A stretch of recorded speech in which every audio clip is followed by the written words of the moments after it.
Hello, नमस्कार दोस्तों, कैसे हो आप सभी लोग। मैं हूं आपका फ्रेंड, कलीग, टीचर, जो कहो आप, जैसे अपने दिल से मुझे एक्सेप्ट करो।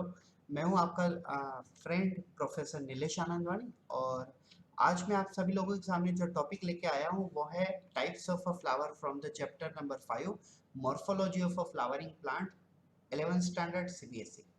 तो आप देख रहे हैं यहाँ पे काफी सारे फूल सजे हुए हैं, सजाए रखे हैं मैंने, और बीच में नाम दिया हुआ है टाइप्स ऑफ फ्लावर। तो आप समझ ही गए होंगे कि फ्लावर के कितने प्रकार हैं, वो मैं आज इस टॉपिक में पढ़ाने वाला हूँ। तो चलिए, ज़्यादा टाइम वेस्ट न करते हुए हमारे टॉपिक की तरफ आगे बढ़ते हैं। तो सबसे पहले फ्लावर कितने टाइप है वो समझने से पहले हम ये देखें कि फ्लावर का स्ट्रक्चर कैसा होता है।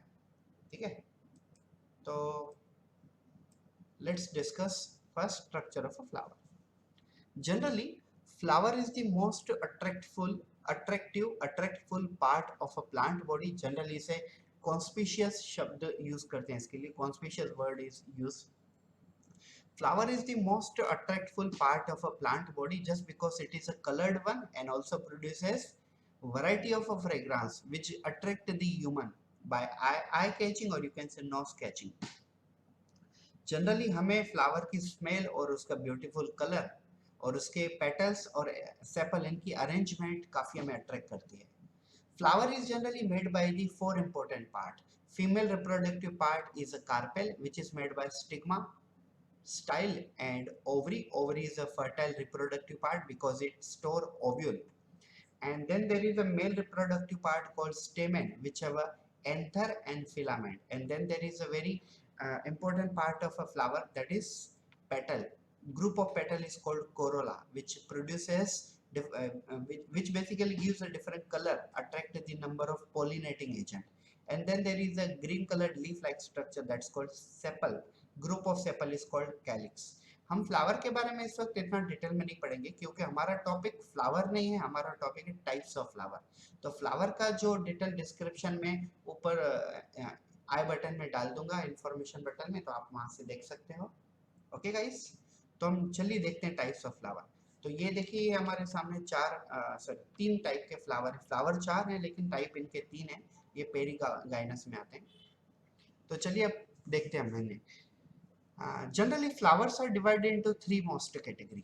And which are those three most category? These categories are, yes, these categories are hypogynous, perigynous, epigynous. Hypo means below, gynous means gynoecium. आपको मैंने बताया कि फ्लावर के जो पार्ट्स होते हैं उसमें जो कार्पेल होता है वो फीमेल रिप्रोडक्टिव पार्ट होता है, और कार्पेल को हम गाइनोशियम भी कहते हैं, और स्टेमेन और सॉरी उसे पिस्टिल भी कहते हैं, और मेल रिप्रोडक्टिव पार्ट स्टेमेन, इसे एंड्रोशियम भी कहते हैं। So gynoecium is another name of a carpel और pistil, and stamen is another name of androecium. Now let's begin with this. Hypogynous. Hypo means below, gynous means gynoecium. Epigynous. Epi means above and gynous means gynoecium.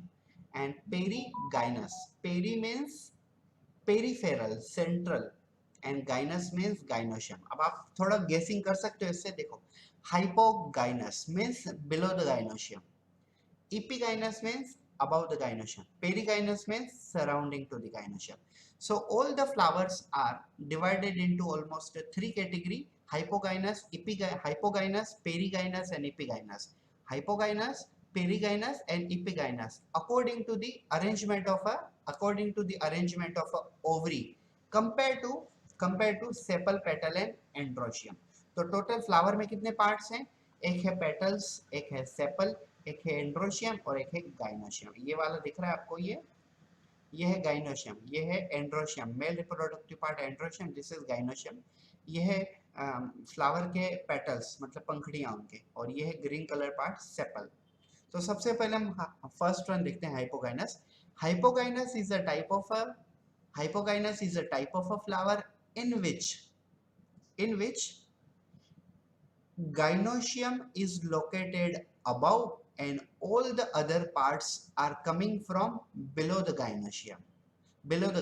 These parts may be androecium, this part may be the petal, this part may be the sepal. It is called hypogynous flower. आप देख रहे हो, देखिए hypo का मतलब होता है below, किसके बिलो, गाइनस के बिलो, किसके बिलो, गाइनोशियम के बिलो, मतलब जितने भी पार्ट्स हैं वो सब गाइनोशियम के नीचे से आ रहे हैं। तो ये देखिए गाइनोशियम कहाँ है, ऊपर, और बाकी सब पार्ट्स कहाँ है, नीचे। ये देखिए एंड्रोशियम गाइनोशियम के नीचे है, ये पेटल्स ये भी गाइनोशियम के नीचे, और ये सेपल ये भी गाइनोशियम के नीचे। हाइपोगाइनस फ्लावर का एक ऐसा टाइप होता है जिसमें एंड्रोशियम, पेटल्स और सेपल तीनों की तीनों गाइनोशियम के नीचे से निकलते हैं। यस, और इस प्रकार के फ्लावर को हम कहते हैं हाइपोगाइनस फ्लावर। और इस प्रकार के फ्लावर में ओवरी जो होती है वो होती है सुपेरियर, क्यों, क्योंकि ओवरी ऊपर है और बाकी सभी पार्ट्स नीचे है। ठीक है, एपिगाइनस बिल्कुल इसके विपरीत, बिल्कुल इसके अपोजिट होता है। It is exactly vice versa or opposite to the hypogynous. Epigynous is a type of a flower. Epigynous is a type of flower in which androecium, petals and sepal. As you can see, this yellow colored one is androecium, this red color is a petal, and this green color is sepal. All these three parts are coming from above the ovary, and ovary is located below these three parts, and that's why it is called epigynous flower. अब सबसे पहले ये अंदाजा लगा लीजिए, hypo मतलब below, किसके below, gynoecium के बिलो, मतलब गाइनोशियम ऊपर है और सभी पार्ट्स नीचे। यहाँ पे देखिए एपिगाइनस, एपी मींस अबव, किसके अबव, गाइनोशियम, तो सभी पार्ट्स गाइनोशियम के ऊपर है, तो ओवरी कहाँ हो गई, ऑब्वियसली नीचे की तरफ। यहाँ पे ओवरी ऊपर है, इसके लिए हमने ओवरी को क्या कहा है, सुपेरियर ओवरी, और यहाँ पे ओवरी नीचे है, इसके लिए हमने ओवरी को कहेंगे, यस, इंफेरियर ओवरी, करेक्ट। फिर से एक बार सुन लीजिए, hypogynous is a type of a flower in which androecium, petals and sepal are coming from below the ovary, and ovary is above, that's why this ovary is called superior ovary and flower is hypogynous flower. Epigynous is a type of a flower in which androecium, petals and sepal are coming from above the ovary and ovary is located below, therefore this ovary is called inferior ovary. Whereas perigynous is a type of a flower in which ovary means gynoecium, androecium, petal and sepal. All four parts are coming from same place, coming from the nearby place, from the central or peripheral. That's why it is called perigynous flower, and ovary is known as a perigynous ovary. Neither superior, neither inferior. It is a perigynous. Yes, यहाँ पे देखिए gynoecium मतलब ovary, androecium और ये yellow colour के petal और ये वाले हैं सेपल। या तो आप यहाँ पे देखिए ओवरी और ये एंड्रोशियम, ये ब्लू कलर के पेटल्स और ये है सेपल, ये सब ओवरी ओवरी के सेंटर से ही निकले हुए हैं, इसके लिए इसे हम कहेंगे पेरिगाइनस फ्लावर। सो हाइपोगाइनस में गाइनोशियम के नीचे हैं सभी पार्ट्स, इपिगाइनस में गाइनोशियम के ऊपर हैं सभी पार्ट्स, और पेरिगाइनस में गाइनोशियम के साथ में हैं सभी parts. In the hypogynous type of a flower all the parts are above, oh sorry, all the parts are below the ovary. In epigynous flower all the parts are above the gynoecium, or you can say ovary, and in perigynous all the parts are close to the ovary. So these are the three main type of a flower. Flower के सिर्फ इतने type होते हैं। तो guys ये था हमारा topic about the types of a flower. अगर आपको ये वीडियो पसंद आया है, भले काफ़ी छोटा हो, लेकिन अगर आपको बायोलॉजिकली डिस्क्रिप्शन इसका समझ में आ गया तो प्लीज़ इस वीडियो को लाइक कर दीजिए, और अपने दोस्तों के साथ, अपने बायोलॉजिकल फ्रेंड के साथ, अपने क्लासमेट के साथ शेयर कर दीजिए, सब्सक्राइब कर दीजिए और बेल आइकन दबाना ना भूलें। Thank you so much, have a good day.